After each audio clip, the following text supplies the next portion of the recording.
Why church? Why church? To remember.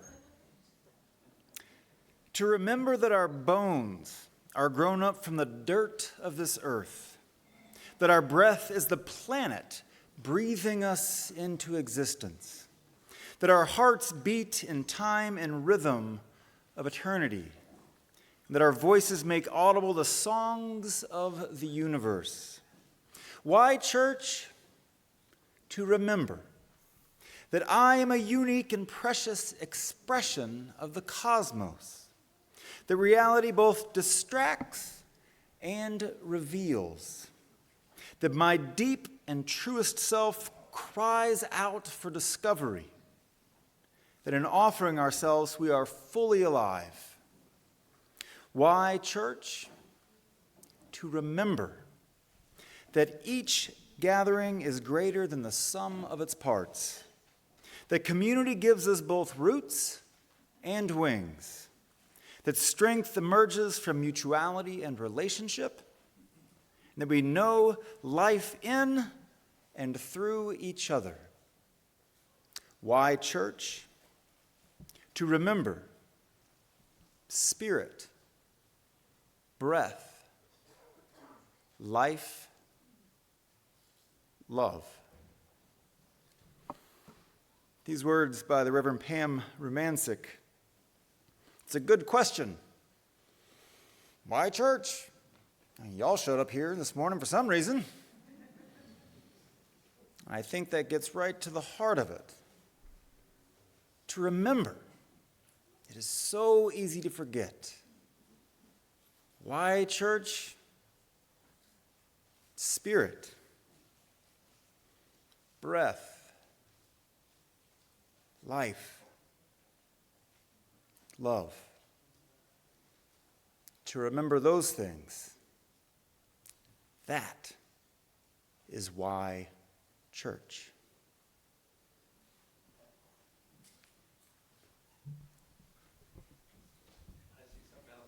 Oh, what's on? Okay. Will you please rise in body and spirit as you can? And we'll sing number 10, Immortal Love. 1, 2, 3, 1.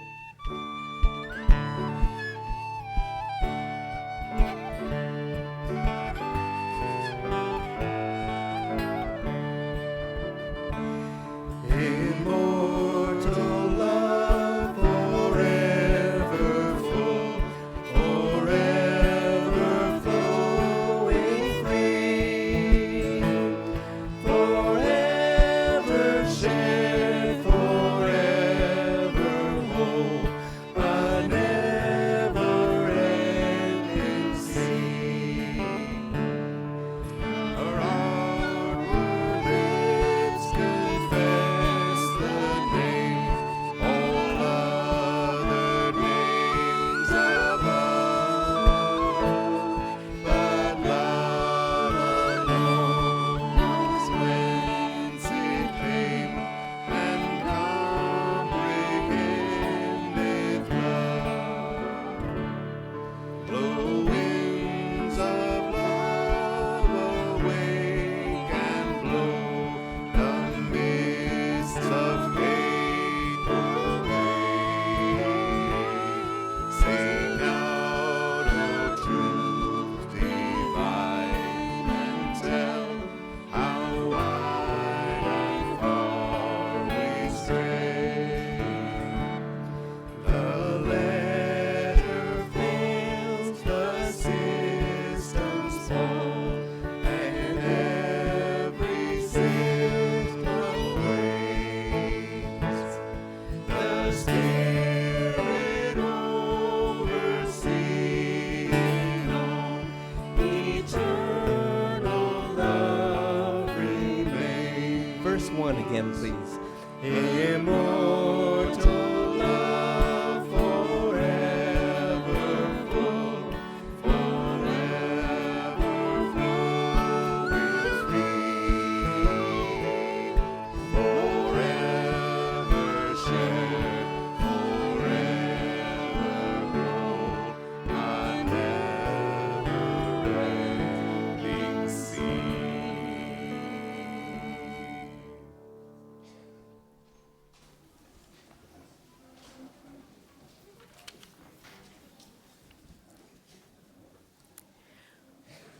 Welcome, everyone. Good morning. Welcome to the Unitarian Fellowship at Central Oregon. My name is Chandra, and I am your celebrant today. We are an inclusive community that affirms the mind, heart, and body in our search for truth and meaning. Here, you will find both comfort and challenge to your spiritual journey. We offer a special welcome to all those gathered on Zoom this morning. If you're new, we invite you to put your name in the chat. Whatever your age, income, or the color of your skin, you are welcome here. Whatever your sexual orientation, gender identity, or life story, you are welcome here. If you are full of joy today, or if your heart is hurting, you are welcome here. In this current of division, if your beliefs differ from mine, but you are called to love, you are welcome here.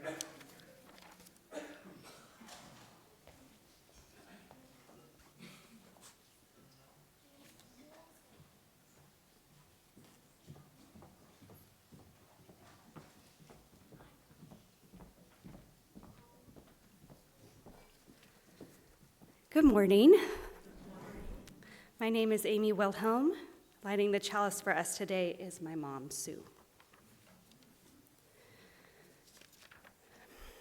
Our chalice lighting words are from Deanna Vandiver. As we light a chalice, a container of air, earth, and fire, this ritual of our faith reminds our subtle and crashing about beings that we are part of a collective, a community of care and connection, courage and questions, scared and sacred together.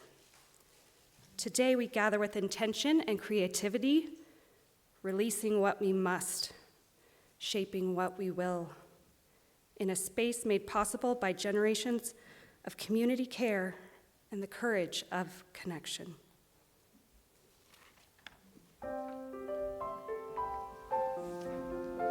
Please rise in body or spirit and sing with us, Spirit of Life.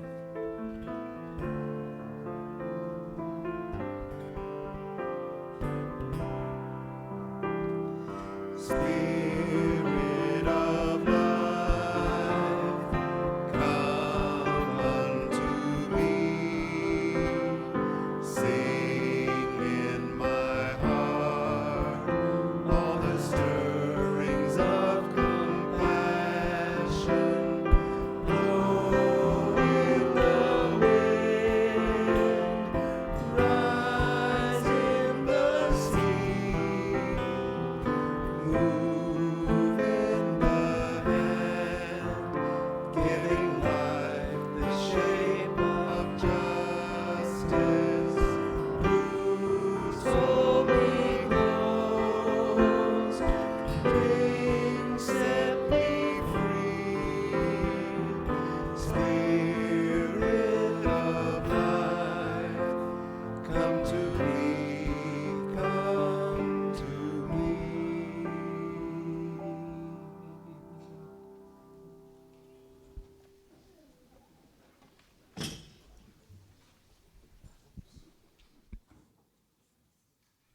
Good morning.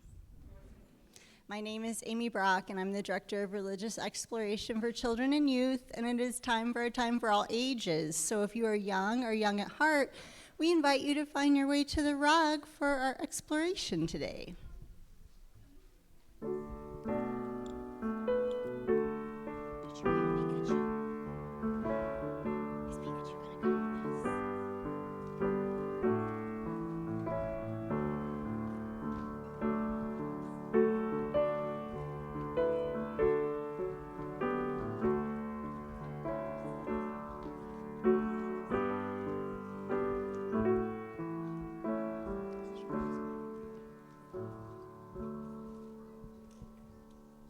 It's good to see all of you today. How are you guys doing? Good. How are you doing? How am I doing? How am I doing? Am I on? No, am I on?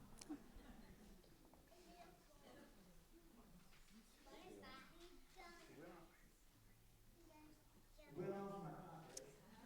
It's a new microphone, everybody, so that microphone I gave you last time. We just learned that it's got a sensitive button. Anyway, so you all well? Sounds like it. I'm not. Well, I'm okay. A little tired, a little hungry. The morning got away from me. Sermon wasn't finished. I had to get here, skip breakfast. I'm a little tired and a little out of it, and that's how I am. Honestly, you asked, so I thought I'd tell you. That's how I'm doing. That sounds like a really busy morning. Yeah. You said you didn't eat. Would you like an orange? We're living on it. Thank you. An orange.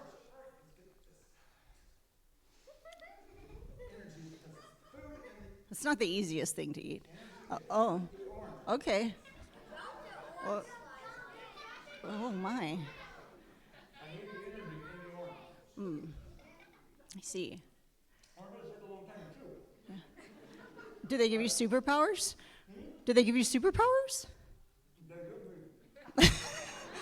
You're eating them so fast. I thought maybe they were giving you some kind of superpowers. Oh, they give you life. That makes sense. Yeah. Yeah.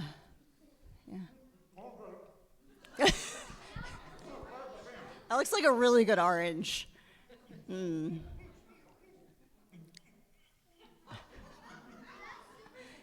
Yeah, super rest. Yeah. Okay, good. Was it a good orange? How did it taste? Was it a good orange? How did it taste? What do you mean taste? Well, did it taste good? I didn't even taste it. You didn't taste it? Nope. I mean, I got the orange in it. I had the energy. I didn't taste it. Oh, well, these are the best oranges that I've ever had. So maybe you should try another one. Would you like to try another one? So that maybe you can taste it this time? Well, that's a different way of eating an orange. So I have to go a little slower, probably. Probably, yeah. Be a little more It's up to intentional you, about but it. Okay. that might help, yeah. All right, well, let me go slower. That's a cool looking orange. It's a neat really color bumpy. of orange. It's a little bumpy. It's got this little neat knob on the top. I can, see it, pop that off, yeah. It smells really good, too. Smells good. Left a little circle there. So I can slowly peel this here maybe. Oh, that's kind of neat. It comes off like a, oh, look at that. You can make little shapes with how you decide to take it off. I decided to go straight around this time. That's an interesting way to That's peel it. kind of cool. Yeah, I've never done that my entire life. Look at that. Very cool. Right down the middle. Huh. And I got some orange in my fingernail there. That That's it. happens, yeah. Yeah, I'm going to smell that later, I bet, when I'm not noticing it. And let's see here. Oh, I can make it a knee helmet. That's right there. Yeah. Some knee pads, yeah. And then, oh, wow. I've had a good time with it, and I Yeah. haven't even eaten any yet. No, Let's see here. no. Wipe the orange off my mouth. Okay. Oh, my gosh. That is a very tasty orange. Is Amy. it? Oh, my gosh, yeah. Oh, my goodness. That's Well, incredibly good. I'm glad that you slowed down so that you could taste it. Yeah, that was very different than the first time. Yeah, it was really different. And yet, I'm still getting the energy from the orange. Oh. And yet, I'm having a very different experience eating the orange this time. I might say that I'm enjoying the second way of eating the orange way more than I enjoyed the first way of eating the orange. That makes sense. There's something to that, I think. I think so too. I slowed down, and all of a sudden, I started experiencing the orange and all around it. Huh, yeah. Well, what do we think we can learn from that? We could run all through life and just get things done, or we could think about the way that we do things and the way we are with each other while we are doing them. We could. I bet you all do that a lot in RE, do you not? I think so. Think about how it is you are together, Yeah. just about as much as what you are doing together? Definitely, absolutely. That's an important It's thing always good to be learn. together. Yeah. Okay. Do you have a before we- question I see about two eating questions down here. oranges? Yeah. Since Jackson. you have so much energy, are you gonna go skateboarding? Because I see you have knee pads. Oh, you Oh, I go could use skateboarding these for skate now. pads, yeah. No, that you've No, I'm had going to your use my breakfast of energy 2 oranges. to stay in here, and we're going to talk about this. Actually, coincidentally, we're going to talk about this exact same concept later. Yeah. Yeah. What is ours? Speaking of sort of what Amy said,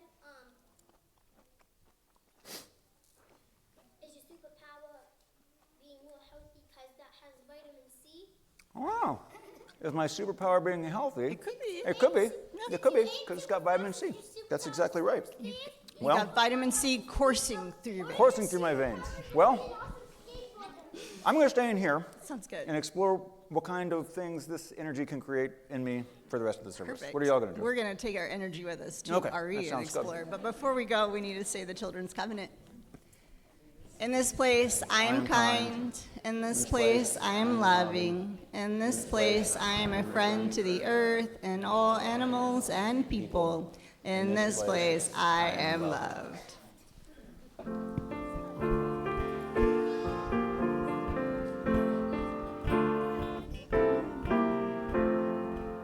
As you go, may joy surround you. As you go, go in peace. Know our love is with you always. As you go, as you go, as you go, may joy surround you. As you go, go in peace. Know our love is with you always. As you go, as you go.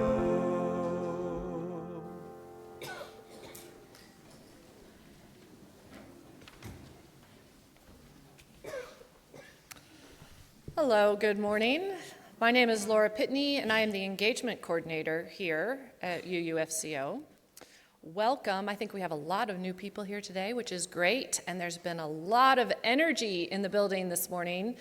And you came in, you probably saw that everything looks pretty different out in the gathering hall. You are invited to stick around after the service because we have representatives from almost every single group here that helps make everything that we do run, whether it's from the worship team or the auction team or the social justice team or the women's connections, men's fellowship, LGBTQ plus group. Everybody's out there ready to talk to you about how you might want to get involved and help knit this fabric of our community more deeply together. So please stick around, and there will be treats, little bribes. So please join us for that and meet the people who are helping run this place. And I have a lot of other announcements too, so sorry guys. First, you may have heard me mention this before. You may have seen it in our weekly newsletter, and if you haven't, Reverend Scott is leading a 4-session class. It begins not this Tuesday, but next Tuesday, 4 Tuesdays in a row, called Claiming Your Own Theology. So you can come and learn about how to map your belief system.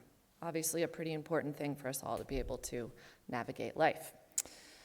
Let's see, a few special things about groups. So there's a men's fellowship pizza social at 6 o'clock on Tuesday. Please RSVP at the kiosk if you want pizza.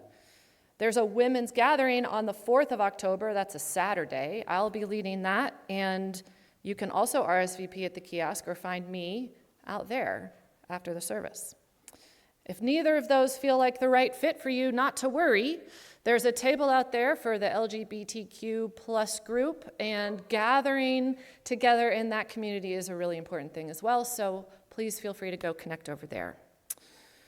Let's see, oh yes, important notice. There's a need for tutors. So we have a social justice team here, and they help provide tutors to the Juniper Elementary School. Right, I hope that's right, Juniper Elementary. It's the 3rd graders, yeah, so elementary. It's 1 hour a week on Tuesdays at 2:30. And if we aren't able to get those volunteers, we're not going to be able to launch that program, which would be a real shame because we obviously have a lot of kids in need. So if you're interested, guess what? Talk to the social justice team table. No experience necessary for that. Oh, yes. I'm telling you lots of things, and there's many more things in the weekly newsletter. That's called the ACE. If you aren't signed up, again, at the kiosk, put down your name. If you want a permanent name tag, there's also a list for that at the kiosk. By the way, there's so many tables out there. What's the kiosk? It's the really tall thing that you probably had to navigate around in the hallway when you came in. There's information on there, lots of things to sign up for. Last thing, nobody wants to leave on Sunday morning and have a ticket on their car.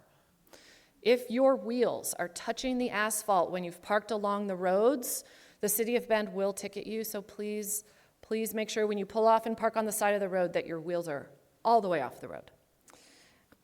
Okay, those are me. Chris Herrick is going to speak briefly after about chalice lighting, and that is not chalice lighting here, it's chalice lighters, which is an important program as part of UU. Thank you.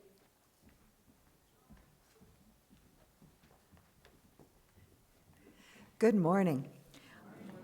I am Chris Herrick, here to tell you about the Cascadia Chalice Lighter Program, which is a regional form of UU stewardship. Cascadia Chalice Lighters unites UU congregations in Oregon, Washington, Idaho, Alaska, and British Columbia. There are 53 congregations and so far over 1,500 individual UUs who have enrolled as chalice lighters. The Chalice Lighter program promotes the values of Unitarian Universalism through monetary grants to fund congregational needs. Chalice Lighter members of each congregation send donations to Cascadia in response to 3 calls per year. The donations are pooled and then awarded as grants. In 2014, we got a Chalice Lighter grant to build our children's outdoor playground. Currently, our board is exploring an exciting new possibility for a Chalice Lighters grant that will enhance building safety and support our values. So stay tuned. Now, to become a Chalice Lighter, you sign a pledge form with me, agreeing to donate at least $20 per call. So that adds up to only $60 per year per Chalice Lighter, or $120 if you are a couple. But every $20 donation helps. Since it began, Chalice Lighters in the Pacific Northwest have donated over $900,000. Now, a congregation is considered a Chalice Lighter congregation and eligible for a grant if at least 30% of its members are Chalice Lighters. We are still too close for comfort to that minimum percentage. Today, UUFCO supposedly has 132 Chalice Lighters, but not all actually make their contributions, and we now have 341 members. So that's too close for me to be confident in our continued Chalice Lighter congregation status that would make us eligible for a grant. So after service, I will be at a table in the gathering hall with pledge forms, information sheets, and name tag buttons for each new pledger. Becoming a Chalice Lighter is a great way to help Pacific Northwest UU congregations grow and thrive. So if you aren't already a Chalice Lighter, please pledge with me today. Thank you.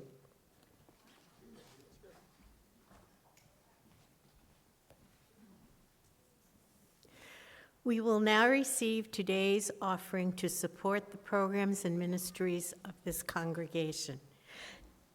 Through these gifts, we strengthen the bonds of our community and nourish the possibilities of the future.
Thank you, everyone.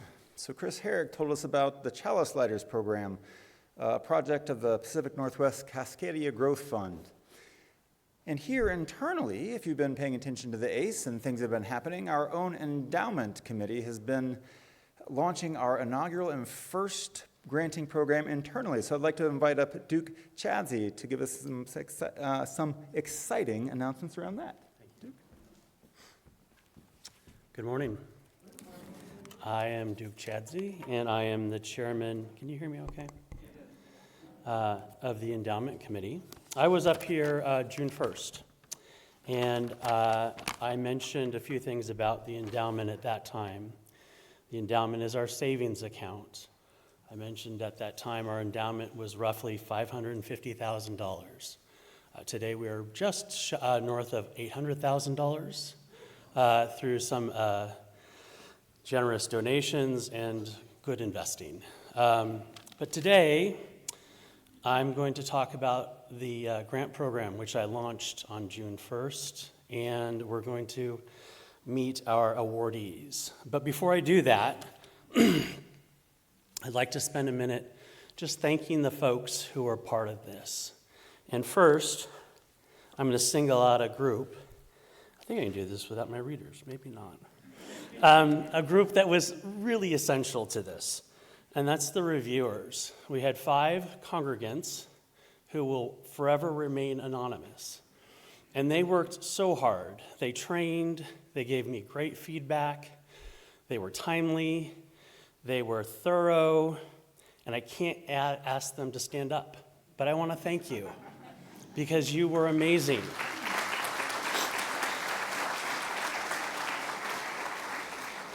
And then I'm going to bucket a whole bunch of people. So the endowment committee worked very hard on this. Reverend Scott, thank you. The board, thank you very much for your support.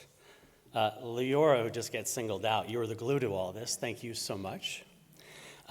You all put so much effort into this, and the results are going to show very quickly. So Leora, do you have a slide you put up? Let's see here. So I'm going to read the awardees, and if you would like, and you're in the audience, to stand up when I read your awardee, your project, that'd be wonderful. So first we have piano concert and recording, Paula Dreyer, sharing music through a concert and professional recordings. We have music leader certification program, Chris Patrick, I know you're here. Training to strengthen UUFCO's music leadership. We have artist patronage, Steve Putman, Lind Wyman. We have nonprofit survey development grants, Nathan Jenkinson, helping local nonprofits gather data to serve better. Let's see if we're going here. Okay. We have winter coats for Warm Springs children, Mary Rogers, providing warm coats for the children in Warm Springs. We have the Central Oregon Homelessness Alliance, Lind Wyman. You are standing up. There you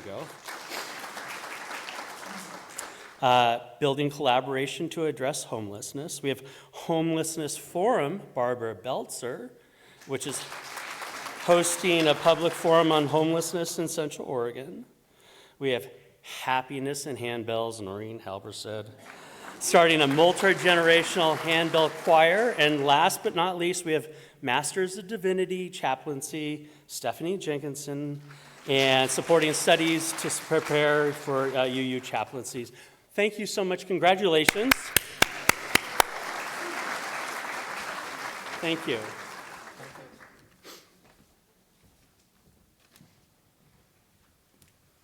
Well, that's pretty cool, and the first time we ever done that before. That's some real things happening in the world, affecting change. Well done, everybody. Why don't you give yourselves a round of applause? Yeah, I'll start with the first gratitude. I'm grateful for this congregation and to the endowment team for thinking, how can we make our endowment active and doing something instead of just collecting confidence and security for our future? How can we make it alive right now and look to our future for security. So well done, folks. All right, we have our joys and our sorrows and our gratitudes here this morning because we know that our lives are full of joys and sorrows and gratitudes. So if there's a joy or a sorrow or a gratitude that you'd like to light a candle for, as I'm reading our written ones from our kiosk, please feel free to do so. All right, our first joy is gratitude, is from Steph Jenkinson. I am so grateful to see the resistance in motion this week. On Thursday, 200 people, mostly including UU clergy, they're mostly clergy, gathered to protest the McAdams ICE facility by calling the names of immigrants who have been taken while surrounding the ICE facility. It's a good reminder that even if it's not broadcast, resistance is in motion, and it's a lot to be grateful for. That's exactly right. I believe we all know that the revolution will not be televised. We have a sorrow from Kay Stein. My husband, Vernon Threlkeld, is in the hospital again with a pleural effusion. I'm hopeful that their medical interventions will help him to regain some energy and be able to breathe better. I'm grateful that we have available so many medicines and technologies that our parents and our grandparents did not have. And a sorrow from Ann Wood. I'm feeling a great sorrow that my younger brother has died in Texas. He's been in hospice care for a bit in late stages of Parkinson's disease. I am grateful for his ready smile, his joyful and giving spirit as he cared for animals as a veterinarian for years. He was a loving family man and one of my best friends. We will be celebrating his life in Texas this week. And Dory Jansen shares that the flowers today are given in loving memory of my sister Carrie, whose birthday would have been today. I still miss you, Carrie. We bring all of these with us into this place, our joys and our sorrows and our gratitudes from the week. We have full faith that this place can hold all of that. Our hearts are big enough. So we always invite us all to bring our whole selves, all of our joy. Don't hide it. All of our sadness and sorrow. It's okay here. And when your heart is grateful, let it overflow here.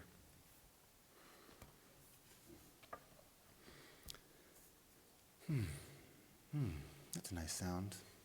Y'all want to make that sound with me? Ooh, some professionals out there. Let's do that again. Let's have another sigh.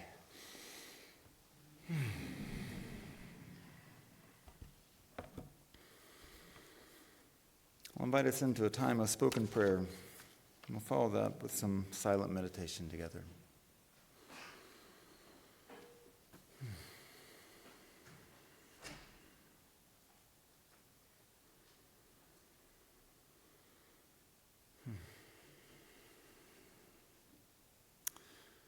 Spirit of life and spirit of love, great mystery, universe in which we are spun. There is always some reason not to take the next chance, to dig your heels in and refuse that gentle tug at your core, that call that will never go away, nor ever force you to heed its wild invitation. Sometimes, though, there's enough that we want to turn our weathered back on the whole affair, resign ourselves, give up on the whole thing, this species, this world. We're tempted to join that cynicism we see drifting around us all the time.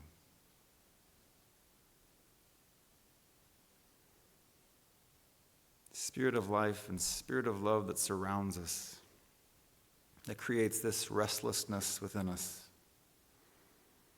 that knows us in our outrage, that dwells within us with our sorrow and our fear. but never abandons us.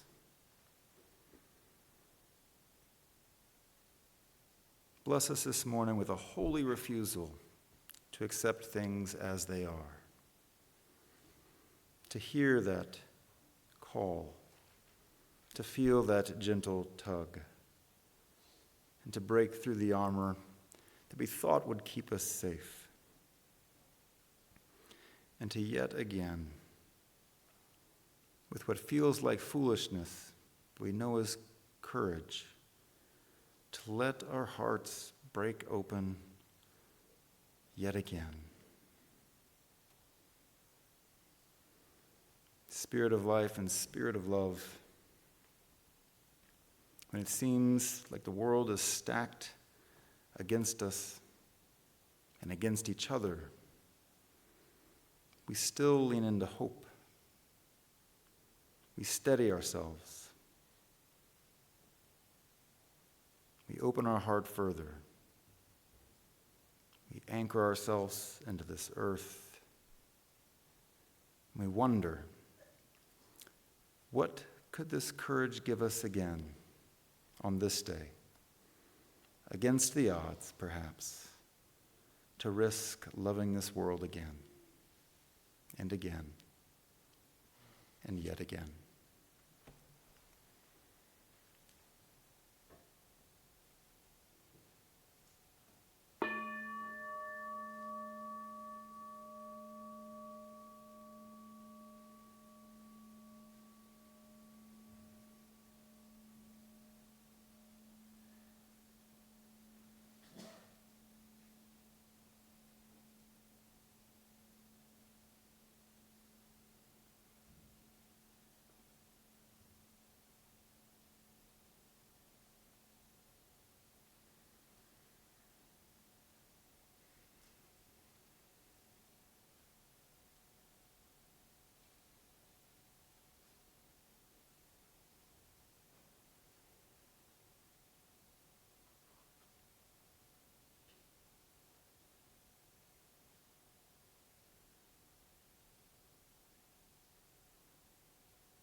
We are all going home in some fashion or another. Home is our comfort place. This song talks about how difficult that journey can be.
get home.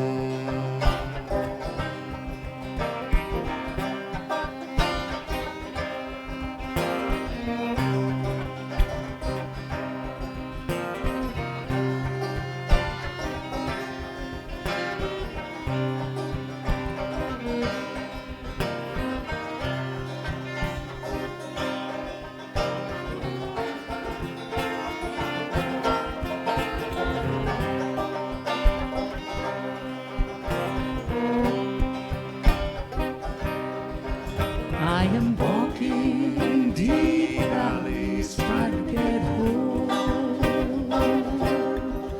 I am walking deep valleys trying to get home. I am walking deep valleys, walking deep valleys, walking deep valleys trying to get home. I am walking deep waters trying to get home. I am wading deep waters trying to get home. I am wading deep waters, wading deep waters, wading deep waters, trying to get home, trying to get home, trying to get home, trying to get home.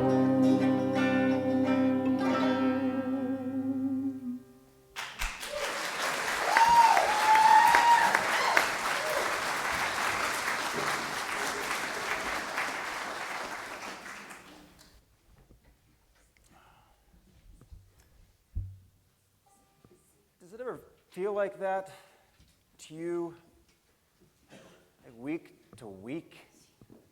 Like if this is our spiritual home, a place where we can gather in our values and in the love that we create for one another, and if this is home, then I leave here on Sunday afternoon. Sometimes it feels like that, like there's these deep valleys and water to get through as the news comes in and my own life shows up, and it's like, oh, I'm out there in the world and it's all happening. And I come back here and it feels like home because it's imperfect, but it's loving and it's holding and it's embracing and it feels like family. And then the week starts again. And then we come back again, back and forth. Sometimes midweek, like Wednesday or something, it can feel like I wonder, oh, it's a long way to get to Sunday morning. But we keep showing up here and making this place home. Here's a poem by Rosemary Watola Tromer. It's called Because. So I can't save the world, can't even save myself, can't wrap my arms around every frightened child, can't foster peace among the nations, can't bring love to all who feel unlovable. So, I practice opening my heart, right here in this room, and being gentle with insufficiency. I practice walking down the street, heart first, and if it is insufficient to share love, I'll practice sharing love anyway. I want to converse about the truth, about trust. I want to invite compassion into every interaction. One willing heart can't stop a war. One willing heart can't feed all the hungry. And sometimes, daunted by a task too big, I tell myself, what's the use in trying? But today, the invitation is clear. To be ridiculously courageous in love. To open the heart like a lilac in May, knowing that freeze is possible. And I open anyway. To take love seriously. To give love wildly. To race up to the world as if I were a puppy, adoring and unjaded, stumbling on my own exuberance, to feel the shock of indifference, of anger, of cruelty, of fear, and to stay open. To love as if it matters, as if the world depends on it.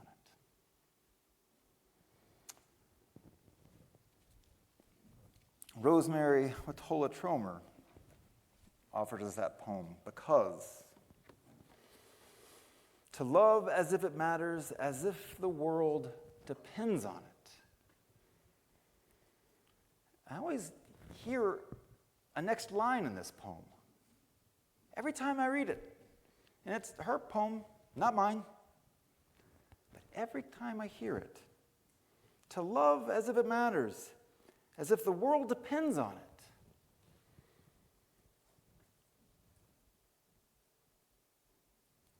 Because it does. Because it does. This poem knocks my socks off because it names what I feel every single day. So I can't save the world. It begins with this confession, this frustration, this thing we feel, this admission. I can't save the world, and I wish I could, and I can't even save myself. I mean, this is a hard, true, and humbling fact. Good people, with all your efforts, if you tried your darndest, you can't save the world. Just you can't. It's too big. It's been named, what's been clear for a while, there's a genocide in Gaza. There's a horrific civil war in Sudan. The ongoing atrocity in Ukraine, and what seems no longer like a slide into authoritarianism in our country, but rather an expression of it. Rights are being stripped, trans folks demonized, black people terrorized, comedians yanked from their position. And all that's just the top layer, and we forget about all the other stuff underneath that's still happening in Syria and Yemen and the Republic of Congo and Haiti. We can't save the world. So what do we do? What do you do in response to this? I know what I do. I start frantically figuring out what I can do, which is a good and noble and right thing to do. All right, so I can't save everything. I can't do the whole thing. What can I do? What's the piece I can do? This is good. It helps us start to deal with feelings of overwhelm. To be able to do something feels good, to have some agency, to do the little bit that we can that can be ours. This is good. It's a good way to respond to that unsettled feeling inside of us. And this is what we do as a congregation, too, right? We respond. We look around in the world and we say, what is our thing to do? Where can we build partnerships and relationships? Where can we listen? And this congregation does that. We're really good at it, you all. For a congregation our size, the amount of stuff we do is a lot. When I tell my colleagues what all is happening here, they start to listen, and then they keep listening. And they keep listening because I keep talking because you all do so much. All you have to do is look at the ACE in any given week, and you can see all that is happening here. In our justice work, as we respond to the world around us, with all of our homeless outreach, our partnerships with Family Kitchen and Bethlehem Inn, and our Nourish Project, and our environmental group, and our Fireflies group, and our tutoring group, and our all kinds of groups. And we do it in here too. We're very busy in the internal workings of our church, offering things to each other in classes and community groups and activities. We are a busy people, you all, but you know that. But you know that. We're proud of our output, and we should be, but we should be careful. as well. We live in a culture that tells us so often that productivity is everything. We are what we create. We are worth what we produce. How fast, how efficiently. It can be called grind culture. It can be called extractive capitalism. It can be called one of the tenets of white supremacy culture and how we respond to that. It has lots of names.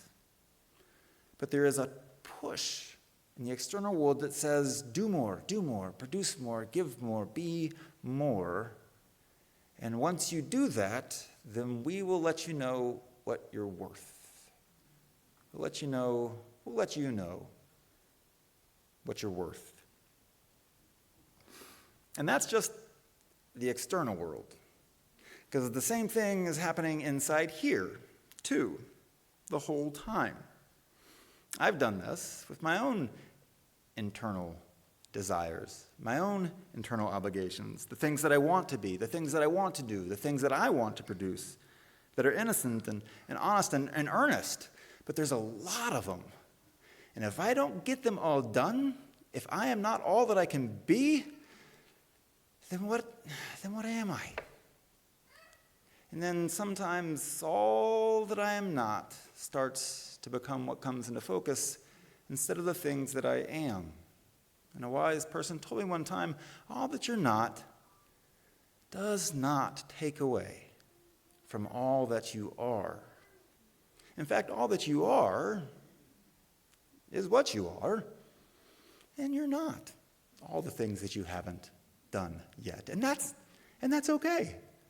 Focus over here on all the wonderful things that you are. I ran smack dab into this last year with some heavy burnout because I loved it all and I wanted to do more. And there's always more to do. I was slightly humored and slightly reminded as a colleague of mine, a UU colleague, wrote his dissertation on clergy burnout, and he titled it, "When the Chalice Goes Out." And I thought, well, I need to read that paper. And I opened the tab, and there it stayed. For a week. For weeks. But I'll get to it. For a month. For months, there was a tab open about clergy burnout that I eventually would get to reading. But there is other stuff to do first. All right. So many times this week, somebody said to me they would just be talking about how they were busy, or there was so much to do, or their heart was hurting about all there was in the world, and they didn't know what to do about it, or they didn't know exactly where to put their energy, or they were just feeling overwhelmed and didn't know what to do with that. So many times this last week I said, well, you should come on Sunday, because that's kind of what we're talking about. But interesting that I heard it so many times last week. So yes, I have no doubt that this congregation is going to do all kinds of things. And we'll continue, because that's who we are. We are doers. We are responders. We are people in the world who believe in our actions and how they make a difference. But I wonder if one of our next great ministries and moves here is found in process rather than what we produce. Really bringing that into the center of our lives together. The quality of our experience with one another, and the intentionality around the space that we create. Again, we're already good at this. But what if we really brought that into the center and leaned into it? Because the world out there is loud, and the waters are deep that we wade through, and the valleys are there. The world is divisive. It wants us to be so efficient and transactional. But what if, stay with me, what if we were less efficient? What if we were just a little less efficient? Could you handle it? If things got done, but got done a little slower? Just a little longer timeline? What if that happened? And what if we focused on, yes, we're doing stuff, but what if we focused on the way it feels in this space and when we're together in our meetings, that you could feel that love and relationship, that quality of presence and connection in the air. And that, I think, is the holy work that we are called to in this moment. Yes, respond to the needs of the world, but the needs here for each other are just that, I believe. To create a place that we can come to where that love is felt and those connections are possible by being intentional and bringing our awareness. And you can bring that awareness at any time. So let's do it right now.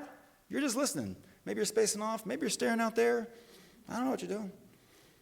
But what if right now we just took 2 breaths together and brought ourselves right back into the here and now? Right here. We think about what it is that we are together, what that thing is, and what we're creating here together. We just remember that for a moment. We remember to remember. And that's why we put this thing on your chair. We've tried this several times, and we're leaning in this time. 2 breaths at 2 o'clock. If you think about it, take this with you, or you can set an alarm. But simply 2 breaths at 2 o'clock in every given day. The history is we started with 2 minutes at 2 o'clock. And boy, let me tell you, that 2 minutes? Are you kidding me? 2 minutes? Some days it was great, and some days it felt like it was going on forever. I've got things to do, so we toned it down, and we realized that maybe just 2 breaths is enough. 2 breaths is enough because what we're doing is not recentering everything. We're not changing ourselves in the world. What we're doing at 2 o'clock in the middle of our day is remembering. The 2 breaths begin to reset our nervous system, maybe, but the 2 breaths remind us just to remember the here and now and to be present. Unitarian Universalism has always emphasized this idea of covenant and relationship over creed and ideas. It's about who and how we are with one another. That's what we hold as most holy and most sacred and most vital. Yes, well, the what is important, but the how we are together, perhaps, is our greatest work and offering with one another. This isn't a new truth, but it's how we enter into this universal truth. Buddhists have been doing this, of course, for a very long time. Mindfulness, the attention that you bring into your actions in the day. Or for a humanist, it might be just slowing down to think about how are your ethical values present in this moment with this person or your activity or your life.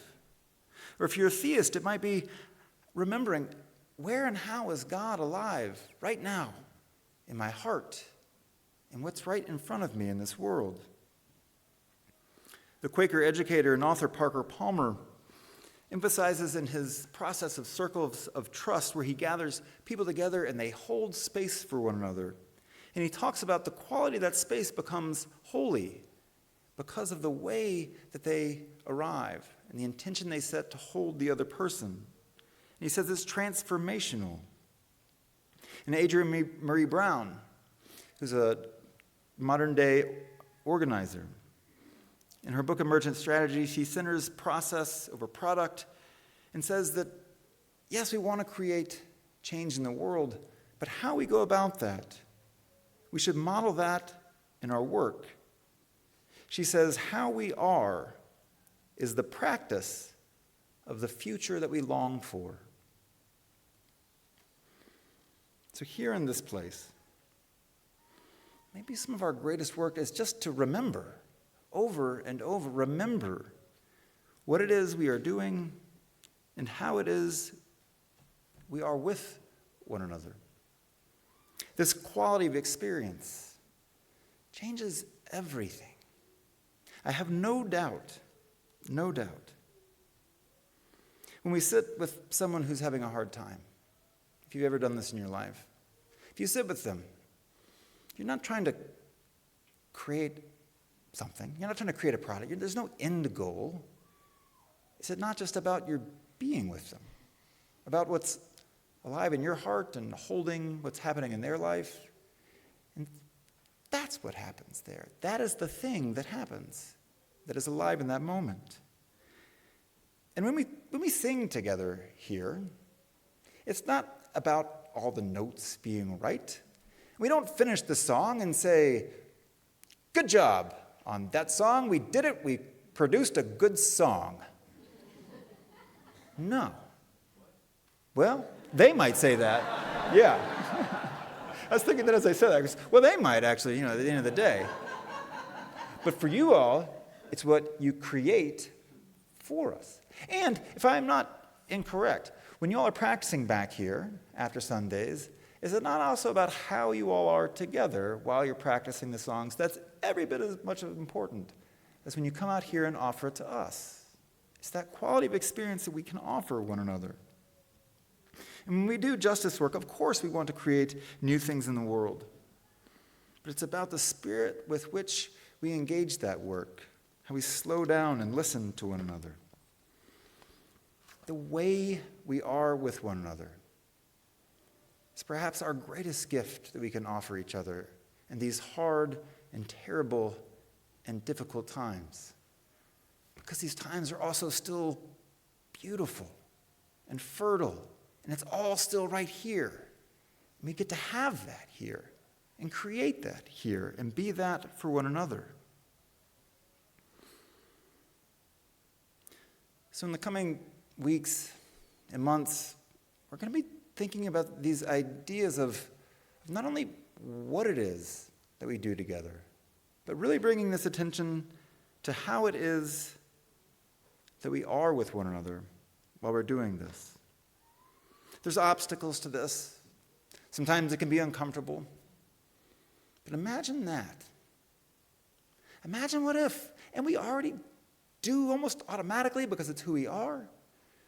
What if each of us, every time we're in this place, in this room, out there, in a meeting, or with one another, what if every time we remember this special gift that we have to offer one another, this love that we share, we focus that, and it might make us a little less efficient, just a little bit. But that's okay. The problems of the world are not going away overnight. If any one of us could save the world, perhaps they would. But we can't. And given that, the way that we can hold each other, bolster one another up, and be with one another might just be the thing that sustains us through it all. I believe that. We absolutely need the good works of this congregation. The world needs the good works of this congregation. The meals we serve, the programs we run, the justice projects, the kids we tutor, all of it. But maybe what the world also needs more right now is spaces like this, where love is not just talked about or espoused, but actively practiced, where the way we are together becomes the testimony of what can be possible in a world where we are not seeing that happen. We cannot save the world, cannot save even ourselves. So, as the poet offers us, maybe then, I practice opening my heart right here in this room and being gentle with my insufficiency.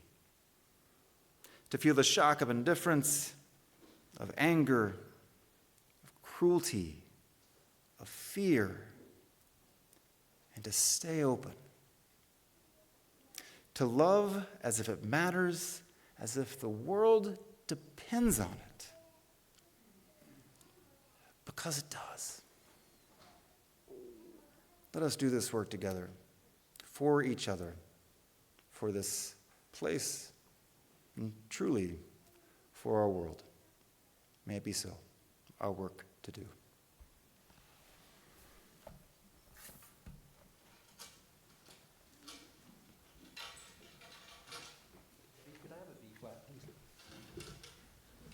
This next song I'll sing thank you.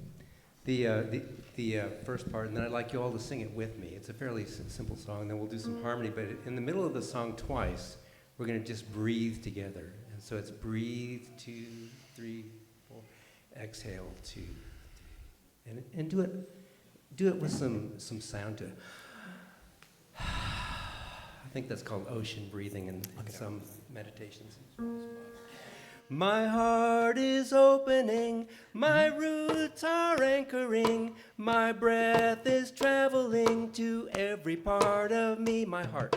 My heart is opening, my roots are anchoring, my breath is traveling to every part of me.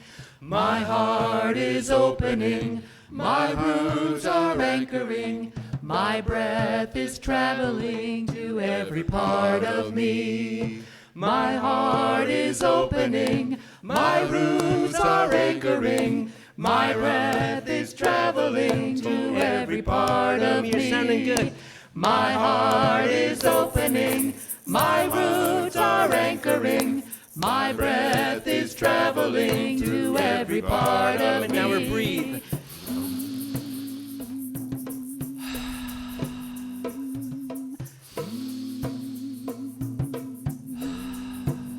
Two more. If you feel like you're going to pass out, sit down. Here we go.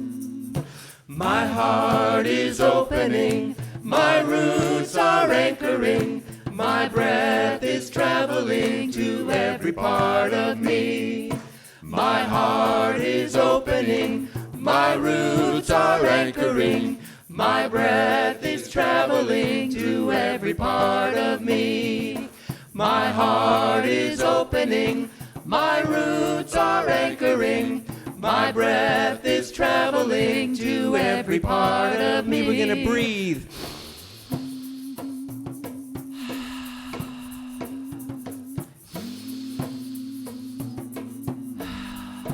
Two more.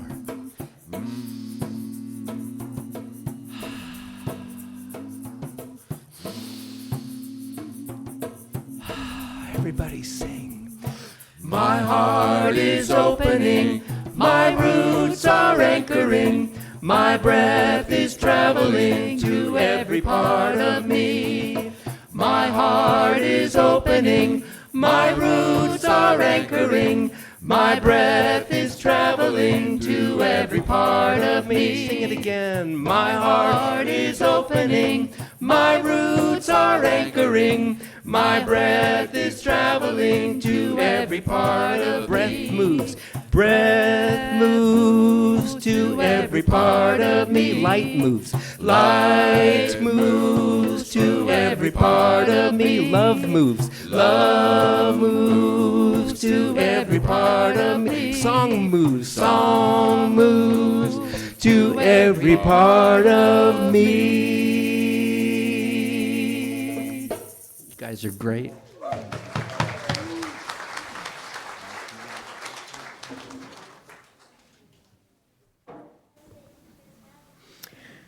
We invite everyone to join us for the coffee hour after our service. Take a chance and talk to someone new. Will you please remain standing and join me in the union reading of our covenant, the promise that we make to one another as we extinguish the chalice. Love is the spirit of this fellowship, and service is its law.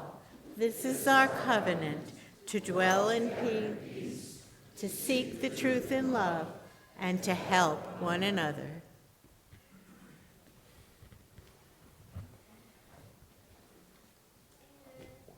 Why church? To remember, spirit, breath, life, love.